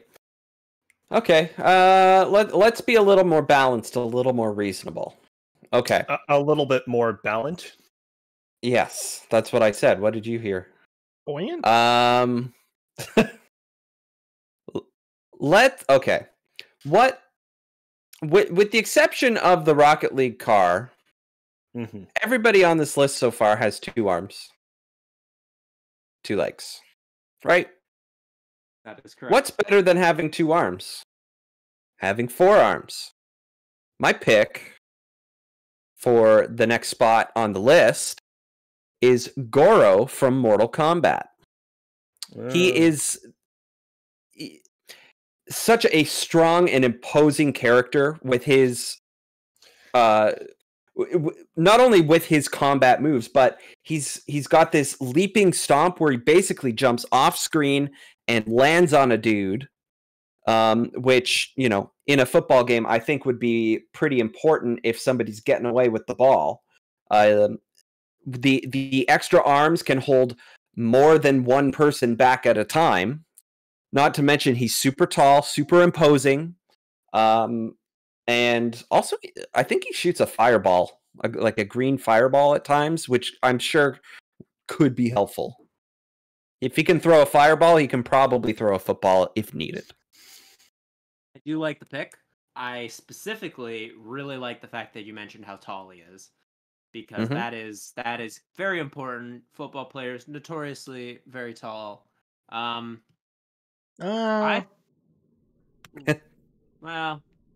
in my mind they are. So okay. Again, depends on the position. You can get running backs as short as like 5'10". Okay. I you know, again, no, almost next to nothing about football. I'm just going with my preconceived notions. So, you know, keep that in mind going forward. But I like the pick. This is a very solid pick. And I also do like that you brought in like moves that he can do in the game and how they can be applied to Mortal Kombat. I think that not Mortal Kombat, to football, because I think that is very important instead of just saying he good. Instead of saying he big strong man, strong man who can jump far and land on things. Specifically, and shoot fireballs. Specifically the off-screen jump move, very good. I think that this is going to go at number. I want to be nice because this is a very good pick. This will go at number 4. It will go above Kratos.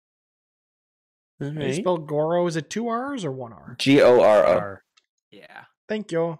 I thought you were going with Shiva for a second. I could have. I was thinking something like, I thought you were going somewhere like Donkey Kong, where it's like, oh no, I knew this would be more the 4-armed Donkey Kong. Yeah. Well, no, because when it comes to apes, they're like, they use their feet to do hand things too. Yeah, I see where the thought process was. Thank you. So. Thank you. So all right. So now, Nathan, what have you got? Okay, I thought long and hard about this and how the position would fit in. Wake me when you need me, and we need you right now to be our defensive captain. I'm calling us to have Master Chief leading our defense against the opposing team and stopping them from making goals. We think a lot about the offense and scoring goals, but we need to prevent those touchdowns and stuff from happening as well. I think there's nobody suited to leading our defensive line than Master Chief. Is that it? Yeah, he'd be really skilled. He's big and buff, and he can command. So I think he'd be really good at that. Come in with the assist. For a brick, he flies pretty good. So that's where I was going to go when I was trying to play at the heartstrings. I even had the Halo shirt on just to push it in even further, but I figured I'd go with something a little more reasonable like Coltrane. Okay. Rock in a hard place. Because Master Chief, love him. He's great. Spartans would probably be very good football players. There's very specific reasons why, and you didn't give me any of them.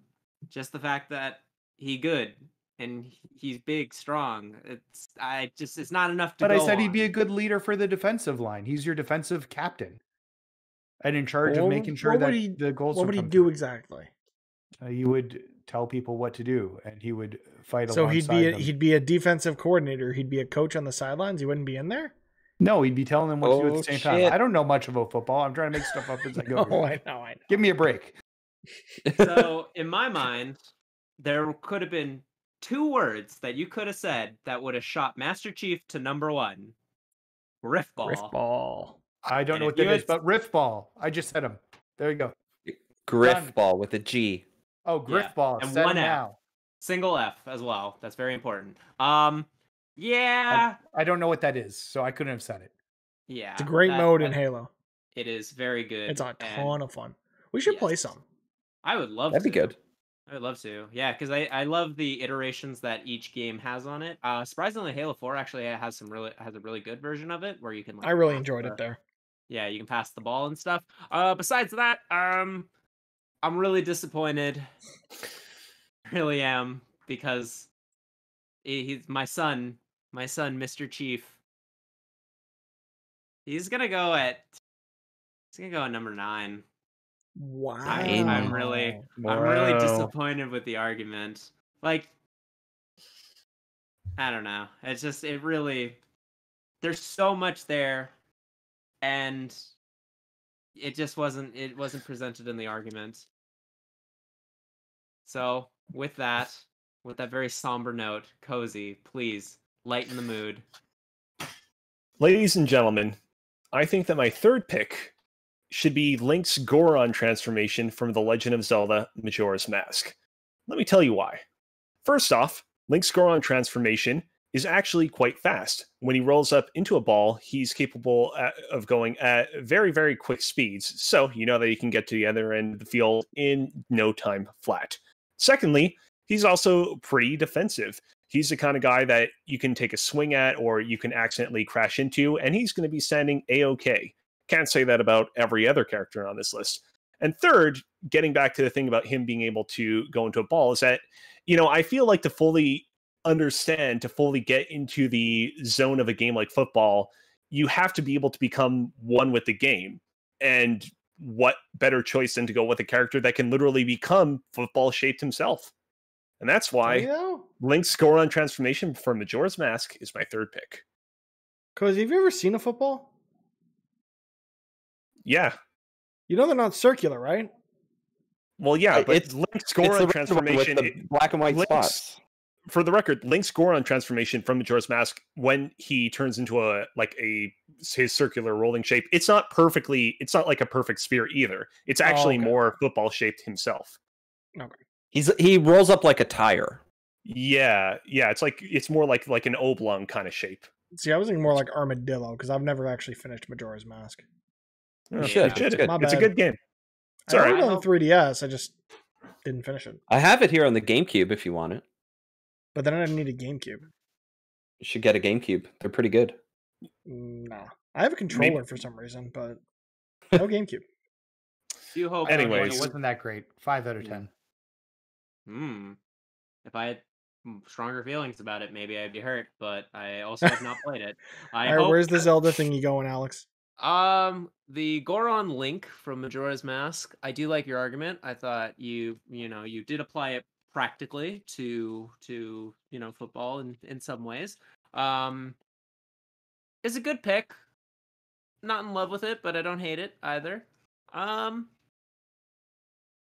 think it's gonna go at number 5. I think it's a solid pick, but it's not like top tier, but it still deserves some recognition. So, giving that to you. All right. And with that, now that it is in, the standings are very interesting. I'm going to run down the list, and then I will go by points, and then we can move on to round 2. So the standings are at number 12, Senator Armstrong from Metal Gear Rising: Revengeance. Number 11, Tom Brady from Madden, I guess, or real life. Number 10, mostly Madden. Number 10, Master Chief from Halo. Number 9, The Prince from Katamari Dynasty. Number 8, I'm going to need you to pronounce this because I don't know how to say it. Amaterasu. You can break it down syllable by syllable. Amaterasu. Okay. Number 7, Chun-Li. Number 6, Kratos. Number 5, Goron Link, specifically from Majora's Mask. Number 4, Goro from Mortal Kombat. Rocket League car at number 3. Number 2, Coltrane Baby Woo. And at number 1, Sonic. So gotta go fast. So, very interesting standings we've got here. Mitch, number 1 with 6 points. Cozy, number 2 at 5. AJ, number 3 with 3 points. And Nathan at 2 points. You're a bad host. You know what? I'm not going to disagree with you. But you have to deal with me for at least probably another 20 minutes. So, oh boy. So we're gonna see I'm how okay this with goes. this. So because Nathan, you are at the bottom with 1 point, I'm gonna give you a chance to try and make things right. Who do you want to move up on the list, and who do you think should be at their spot? Do I have to pick my character to clarify? Which of your characters deserves to be higher than another player's character on this list? Okay, I just want to clarify because we did not use those rules. I was like, Sorry, can I pick any character? Sometimes this changes. No, your character. are they swapping or are they just going to bump the list down? They will swap. Okay. Ooh. So they'll swap and go down.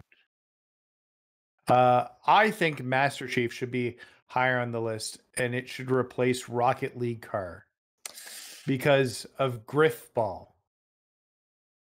I've heard What? that's good. This Griff Ball. So I'm supposed to rebut you here, but I don't even know what that is. I don't know. He's catering to the host. Griff Ball is very good, and it's a fun game mode, and apparently it's like playing football. And I think that should put Master Chief higher on the list. And I know Alex wants to have him higher on the list, and he should be higher on the list. Nathan, you And could it's have not at least my fault Googled I Griff made Ball bad between arguments. picks. You could have Googled Griff Ball. That's cheating. I don't want to cheat. You think no one else is Googling between this? We're do it allowed every- to Google? I do it every week. Every I time put my do list this. together while we were doing this show. That required Google. Anyways, Halo Master Chief should be higher. I was just to call him Halo. Master Halo- Chief should be yeah, higher. Halo guy. needs to be higher. It Yes, looks like a goalpost. Guys, what if Metroid was a girl? If I have to offer a rebuttal here, I'll say that, I think that you You want a player on your team who's very, machine-like, very devoted towards their goal. Master Chief, undeniably very devoted towards his own goals, but what's better than somebody who's very machine-like, an actual machine, aka the Rocket League car? I just need to throw something in here with regards to the Rocket League car. The Rocket League on Xbox has the Halo representation. You can be the Warthog in Rocket League. I mean, But that's not Interesting. Master Chief. yeah. That wasn't the argument, though. Just saying. If I Halo just needs to be represented, it's there. I appreciate you. That I There's appreciate also that you Halos accepted. in the Gears. It's fine. That is also true. This is really killing my babies because though the Rocket League car was funny, again, you could have. There's so many. I'm gonna just put myself in your shoes because I just gotta say this. It's a car. You could hijack it if you were Master Chief, so it immediately makes it invalid. Griff Ball as well. It's because it's the game mode. You could, have a gravity hammer in that. I'm sure Master Chief could find a way to sneak it onto the field. There's no rules about it bringing a hammer onto football. Probably. If there isn't, not in this game. Either way, it's staying where it is because the That was argument a bad argument. But I said Griff Ball. That's what I said. I said it. At least you tried. It was a Keep good it going, effort. Alex. It was Keep a it good going. effort. All right, AJ, you are in third place, so I'm gonna. I give am you in a third chance place. To, I'm gonna give you a chance to redeem yourself. What do you got? Okay. I need to try and get into the points a little bit more. So I'm gonna. I need to do the Hail Mary, if you will. I made a sports joke. I see what you did there. I don't get Sports. it.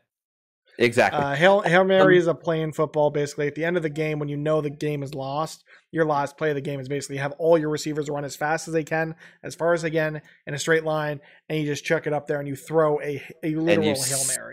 You say Is a that what prayer that and hope it works. Yeah. Yeah, Hail Mary is wow, a I football didn't know play. that. Yeah. So, okay, Senator Armstrong.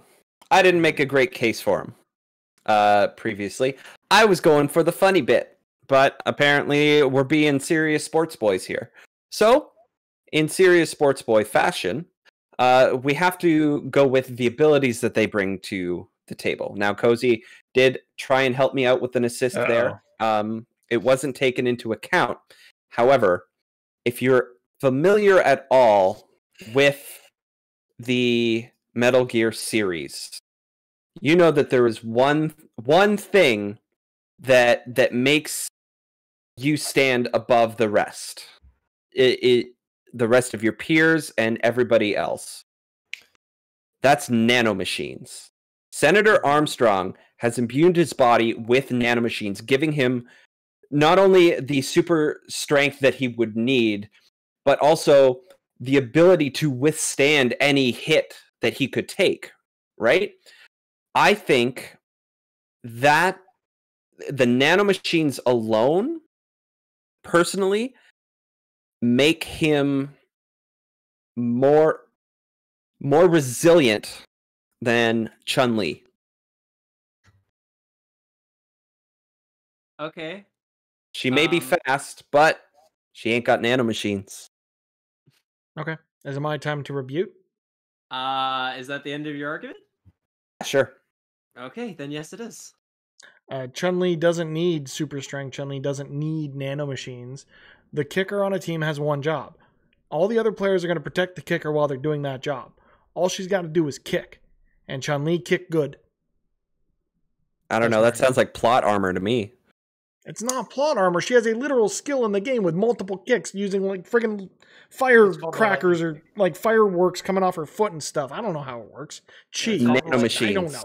I don't know how nanomachines work, but you know what? They're better than lady who can crush a watermelon with her thigh. I'm the only one that brought a kicker to this list. Every team needs a kicker. Are nanomachines like drugs that you would take before the game? No. They're nanomachines. Yes, they are. No, the nanomachines are performance enhancing. They're making that player a better. They're giving that player an unfair advantage versus every other player on the field. Yeah, you know what? So it's harnessing energy and being able to throw a fireball. So no, that takes years of training, concentration, and practice. You know what doesn't? Getting injected by nanomachines. How is being not performance enhancing? To come to AJ's defense, but they're not drugs. If you guys have played Metal Gear Solid 4, you'll know in the commercials, like all of the people in the commercials, they greatly promote the use of nanomachines. They talk about how you got to take your nanos, how you got to be a superior human being. In the futuristic dystopia of the Metal Gear Solid series, nanomachines are A-OK. But they're still performance-enhancing drugs that the rest of these players... You even said they were drugs. You said they were drugs. You have to take your nanos. Okay, so what happens when Sonic gets all his Chaos Emeralds and goes supersonic? That's like taking a drug. I didn't say he was going to do that. What happens with Master Chief when he was created and he becomes a super soldier? It's the same thing. We are talking about the video game against Chief. I'm arguing against Senator. We're not talking about Alex past judgment. We're talking about the character. Mitch, it's staying the same. It's staying the same. Yes, thank you. It was a very solid rebuttal. Thank you. It is performance enhancing. That's all I need to say. All right, Cozy, what have you got? See, the problem is that I have to do another Hail Mary. See what I did? It doesn't work twice, if I actually want to earn myself some points here. So, yeah, let's go ahead and have Goron Link take on Sonic. The thing about Goron Link and Sonic is, both of them are characters that can roll into balls and can go super fast when they're in balls. Difference being, though, that when Goron Link rolls into a ball and he goes super duper fast, he grows spikes on his side, which, let me tell you, those can rip up some people real good. Sonic, on the other hand, does not generate any spikes when he goes super fast. Also, Sonic has kind of a weak frame. If somebody tackles him, he's going to go down to the ground real hard. With Goron Link, as I explained earlier, he's built like a rock. In fact, he literally might be made of rock. If somebody tackles him, he's going to be A-OK.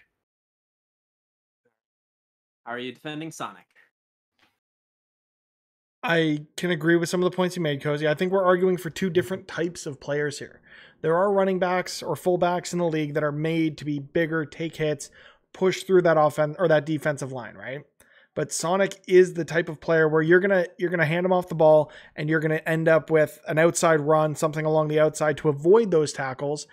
thus being able to avoid, like, going faster than anyone else on the field, avoiding any hits that you don't necessarily have to take anyway. So they're playing two different styles of player. I think both have a valid use on this team, but they have different uses. And also Sonic, multifaceted. You're not going to see Goron Link roll up the field, unball himself, catch the ball, and then run or roll back up. Also, if he rolled up, he might crush the ball. I didn't say Sonic was going to roll up into his ball form. I just said Sonic was fast. You have to be able to catch, hold, and move the ball through the field of play. We don't even know if Goron Link could do that without popping the ball. So Sonic, traction. We don't know that Sonic won't accidentally pop his balls just because he's going so fast that he causes friction of the air to burn the football. So Sonic, we've seen Sonic on occasion, both in film and in game, being able to start and stop his super speed as needed. So he'd be able to go where he needed to go, make the catch, continue. So you've got a multifaceted player there, which you do really need out of a fullback. Goron Link is a tight end, sure, but I don't think... If we establish that Sonic's magical properties allow him to prevent the football from popping due to air friction, how do we not assume that the same magical properties don't also account for Goron Link's unique properties? They might, but I still think that Sonic, with his ability to catch by not having to change form and just moving fast, is much more advantageous than the ability to turn into... I think Goron Link is a defensive lineman or something, or a safety. Sure, fine, that makes sense. But to have to catch and use the ball, I don't think Goron Link is as effective as an offensive player on a football team as Sonic. Okay, I have come to my conclusion. Unfortunately, Mitch, you're not going to like it. I do think that Cozy's argument was very good, specifically because he brought up spikes. What is one of the things that Sonic is very weak against? Spikes. And that really was the game changer. And so with that, Cozy is going to tie with Mitch, if I'm not mistaken. No, he's not. Oh, shit. Oh, haha. That was the game because I lose a point on that too, right, Alex? Right. I forgot it switches. It doesn't drop. Yeah. I know my own rules.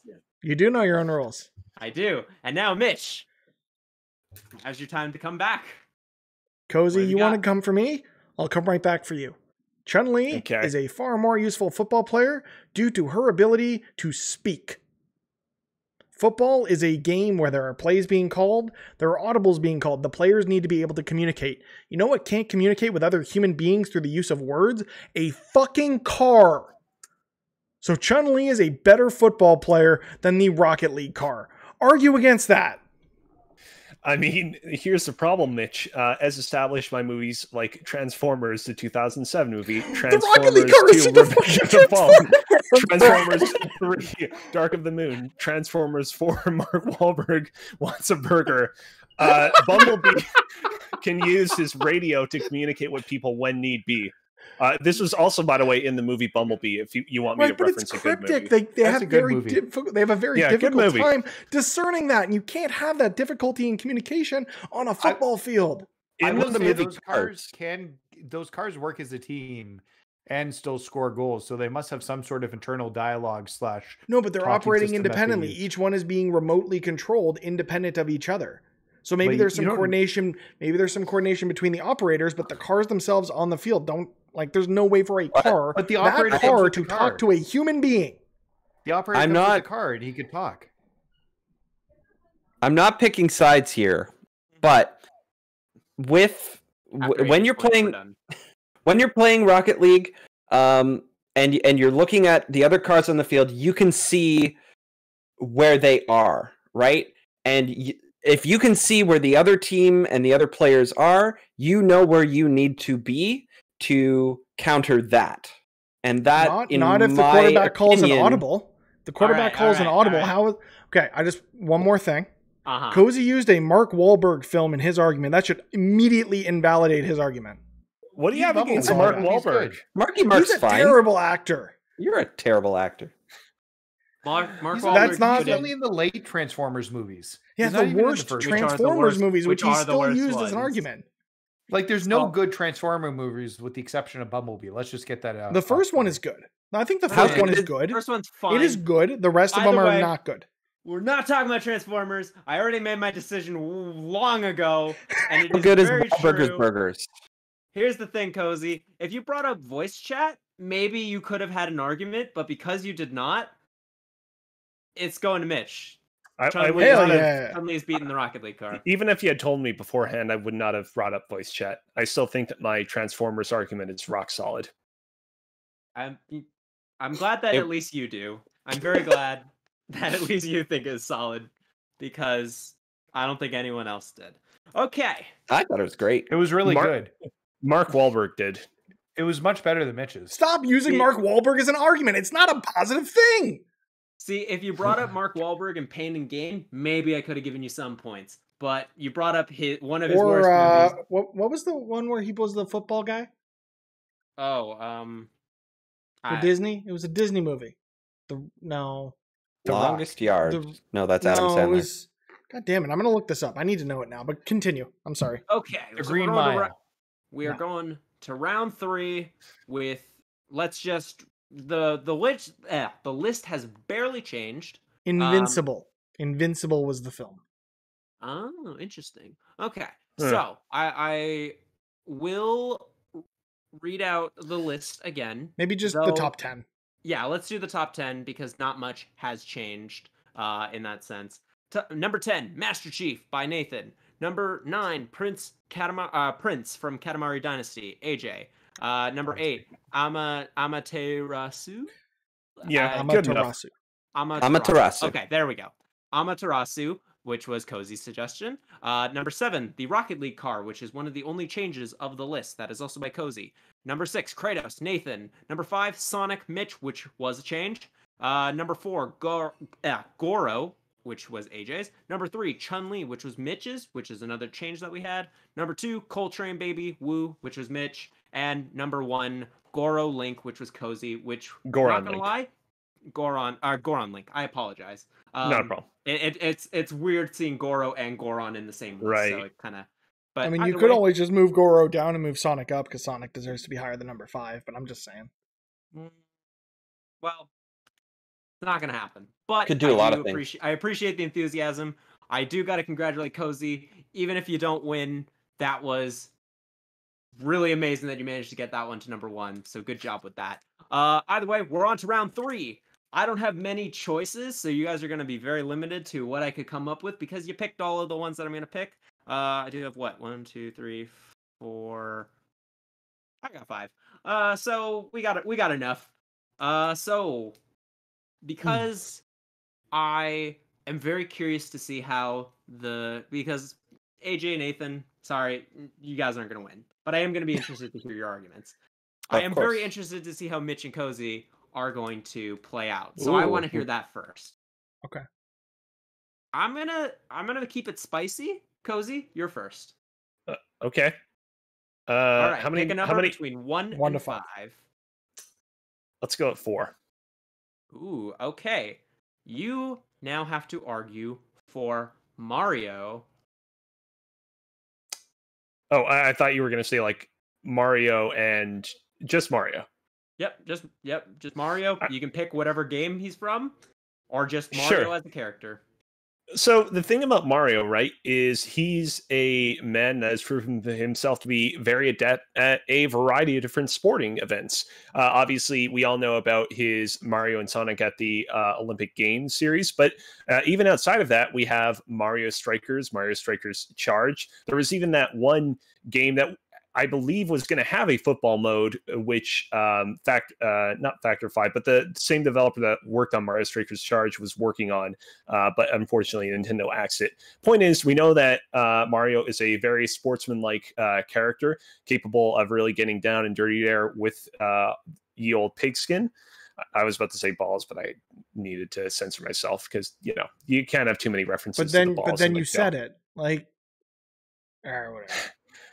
And yeah, the thing about Mario, is that on a global scale, Mario's the kind of man that can be whatever it is that he needs to be. He can be a referee, he can be a musician, he can be a carpenter, he can be a plumber, or he can be a hero that saves the day and wins the girl. Or he can be a fantastic footballer that shows them all how it's done.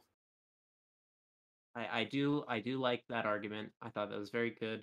And you brought up a lot of, he's very versatile, which is very important. So with that, I'm going to just take a quick look at the list. He's never played football, though. He hasn't, but we don't He's know played his the capacity. European kind, but not the North American kind.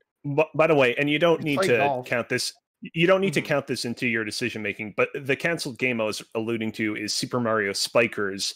It was like a sort of like it's described as a volleyball wrestling hybrid game that was being developed by Next Level Games. And basically, Nintendo's like, we like you as a studio, but we feel like we would want you to move on to something else. All right. Now, Very, very. baseball, golf, tennis, those would make sense. But football, I don't know. You know what? I do like the argument. It's gonna net you something. I think that this is going to go above Goro at number 4. Are you kidding me? Huh. I All don't right. make the rules. I mean, I Above do, Sonic, really? You literally do. I do, but in this this case, ties it. in this case, I hope you have a tiebreaker. No, it doesn't. Y'all don't math good. Yeah. Let me tell you, I'm in film for a reason. So, Mitch, what have you got? Well, there's only one way for me to do it, and it's got to hit the number 1 spot. So I got to pick a winner here. And if I'm trying to hit the number 1 spot, there's nothing I can pick other than number 1. Your choice is Doom Guy. Doom Guy. Well, congratulations, Cozy. It's been fun. Doom Guy. Doom Guy is the stereotypical model of what a pro football player would be. This character looks like someone that could play linebacker. This guy could play on offense. He could play on defense. Special teams doesn't matter. Could be your quarterback if you really need it. You see him throw those grenades. He could throw a football easily 70, 80 yards without even training. This is a character that is already adept at wearing a helmet. And, you know, it's important to play in football, and that's wearing a helmet. It's a character that can speak, is a man of very few words. Most athletes, as we have seen, unless you're the quarterback, men of very few words. Yes, no, grunts, that's usually enough. This is a character that, wherever you want to put him on the battlefield or the gridiron, finds a way to win. This is someone with a winner's mentality, and if you don't go in with that drive to win, you're not going to win at any football game. He is the Tom Brady of video games. He's been a video game character for 30 plus years and keeps coming back for more. Wonderful. I appreciate the effort. You did a great job. But no buts. There's no buts about it. But like I'm not gonna I love butts. It's gonna go at number. It's gonna go at number. I mean, anywhere. Let's say at number 7. I'll put him under Sonic, but it doesn't really. Wow.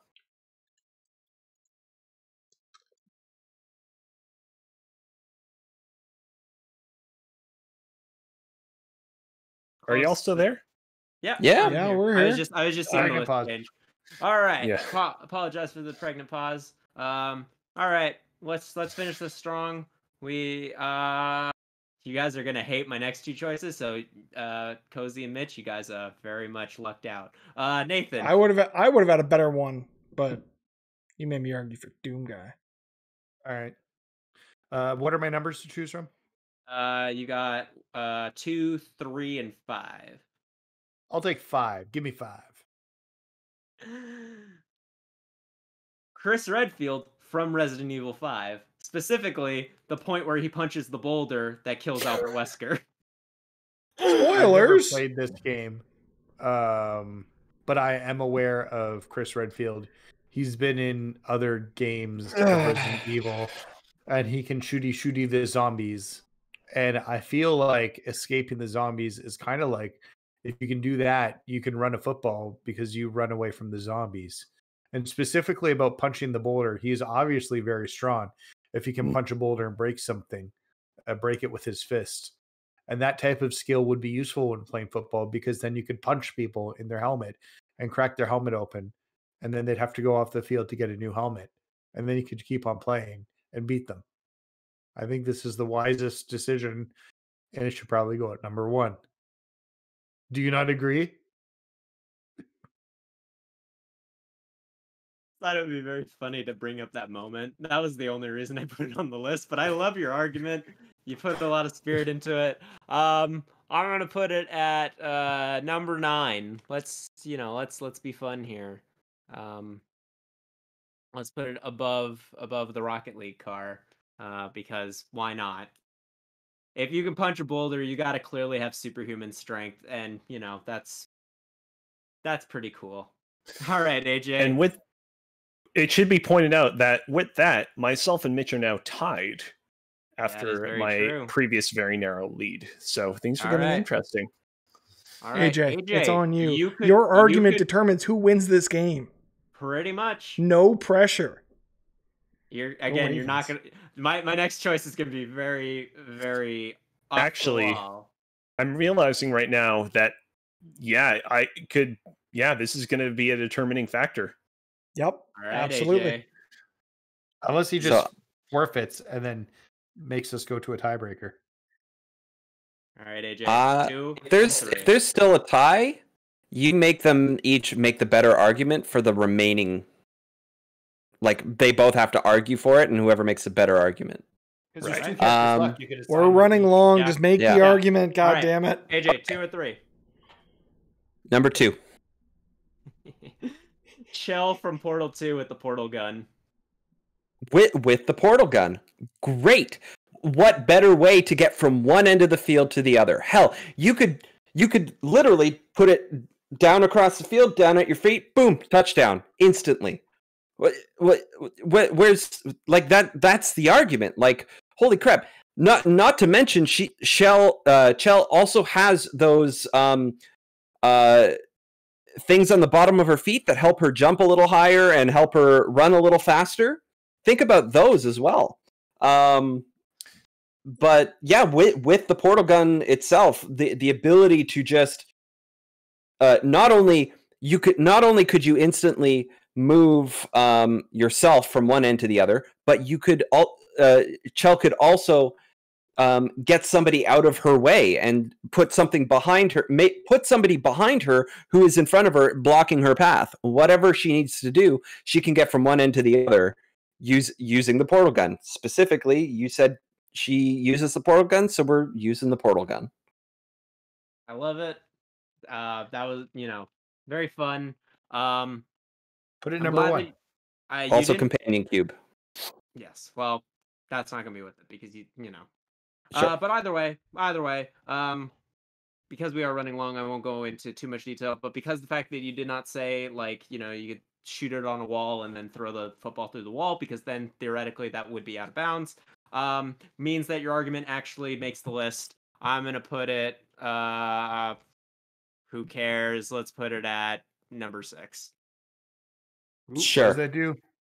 That does mean that Mitch wins. Congratulations, Mitch. All that humming and hawing, and in the end, you managed to pull through. I just wanted to make it interesting. A lot of my choices didn't actually dictate your argument, but it was just to try to make the points interesting, because I wanted to put you guys on the edge of your seat. Bowser, Donkey Kong, Spider-Man. Who was the last Lesnar. John Who was the Cena. last one on your Mario World? Randy Orton is a punter. The mayonnaise jar from My Name is Mayo. Well, that would have been a good one. That would have been a great one. The cookie from Cookie Clicker. Alex, who was the remaining one, and let's outro the show. The remaining one was the Big Daddy from BioShock. I literally the thing is, I just looked around my room and just saw the posters that I had on my wall, and I'm like, all right, I'm choosing that, and that. That one. How Resident Evil 5 ended up on the list? No, but I've been playing Resident Evil recently, so that's where my mind went. Either way, I'm going to wrap up the show finally. If you want, thank you all for watching and sticking through this. We really do appreciate you guys. If you want to follow us and our shenanigans, you can follow us at twitter.com @Press YYZ. Of course, youtube.com /Press YYZ if you want to watch the video when it gets uploaded to there. Apple Podcasts, any of podcast services. You can also hang out with us on Discord at invite.gg/PressYYZ, if I'm not mistaken. Got it. Yep, and now host AJ, where can people find you if they want to follow your shenanigans? You can find me all over the internet at TimesHero, capital T, capital H. Like I said earlier in the episode, I don't know how long I'm going to do it. I don't know what's going to become of it, but I'm enjoying streaming some Smash Brothers Melee, an official legitimate copy on my Twitch channel. That is twitch.tv/TimesHero. Wonderful. Cozy, where can people find you? You can find me on Twitter at Alex Kazina, and you can find me on Twitch at twitch.tv/CozyBearLive. I recently hosted my 4th episode of Cozy Bear's Cooking, and my 5th one is coming up real soon. I've been having a lot of fun hosting those streams, and they are only getting better and better and more technically impressive with time. So please, if you want to come and watch me make some food, go over to there and just keep the channel on at all times. Any extra viewers help out the channel, even if you're not actually contributing to the show. Absolutely. And I gotta say, all the photos that you post from what you do from the streams, wonderful. Nathan, where can people find you? Follow me at _NMAC on Twitter and Instagram. I'll be posting my new review tomorrow for that mystery game that I can't unfortunately say quite yet, and I'm sure I'll talk about it next week in a lot more detail. Absolutely. Can't wait to read it. Mitch, where can people find you? You can find the winner all over the internet at Mr. Mitch George. Wonderful. Also, most of that victory goes to my wife. Yes, even though you put Sonic way too low on this list. Well, just keeping it spicy. Either way, and I have been your host for this week. Not sure if I'll return as host. We'll see. Either way, twitter.com/blatantlyalex and Instagram with blatantlyalex. Thank you for watching, and thanks for playing.